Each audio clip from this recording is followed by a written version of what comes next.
I thought it would be interesting to take a look at the perspective of various traders who enter the market at various times and what their ride is like. So I'm thinking about what happens if somebody goes long at 9:30, short at 9:30, long at 9:45, short at 9:45, etc. So each line is the holding experience P&L over here on the left based on the price, which is this purple line. So, and you can see that this is a pretty good trend day. It went up pretty steadily for the middle of the day. So we can isolate a particular line.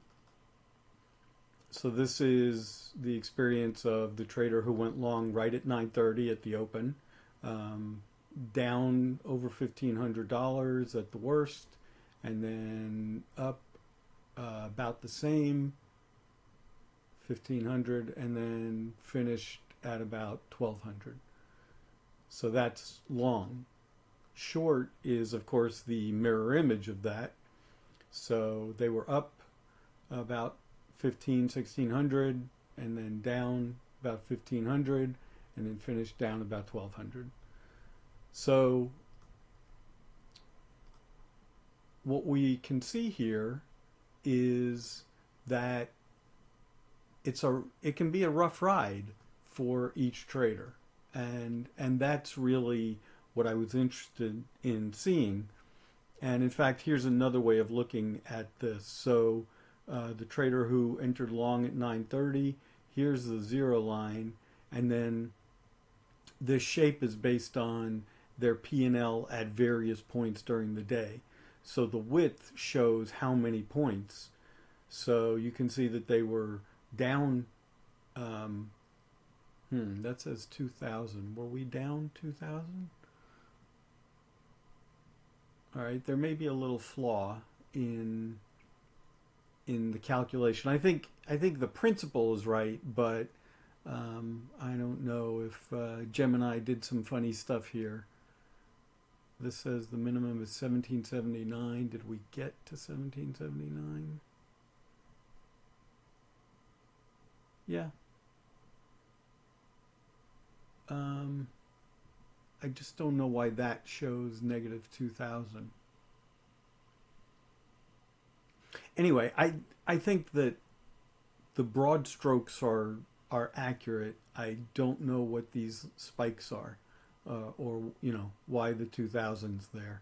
But anyway, you can see that for people who entered up until here, let me put the actual price back.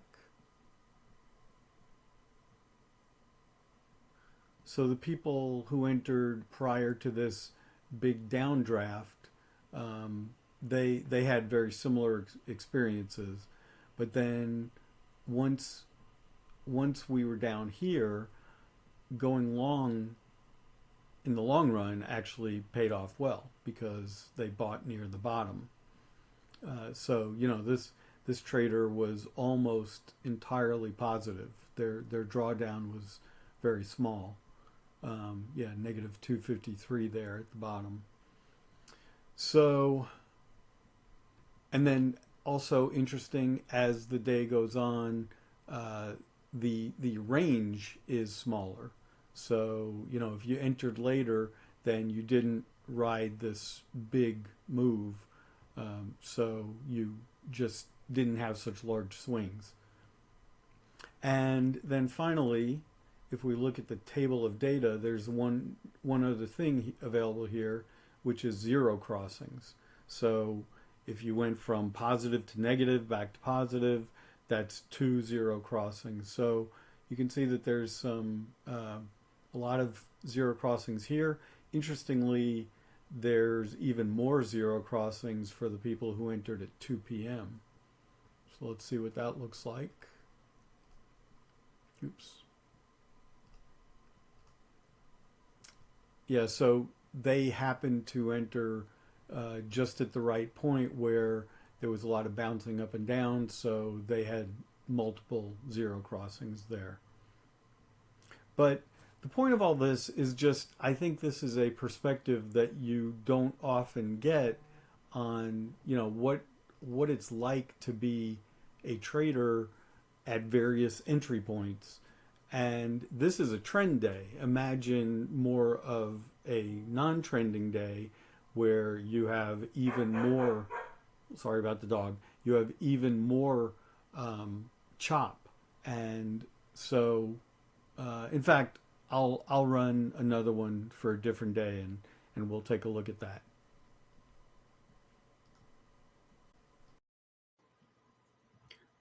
So here we have a choppier day, and you can see that the the traces for the various traders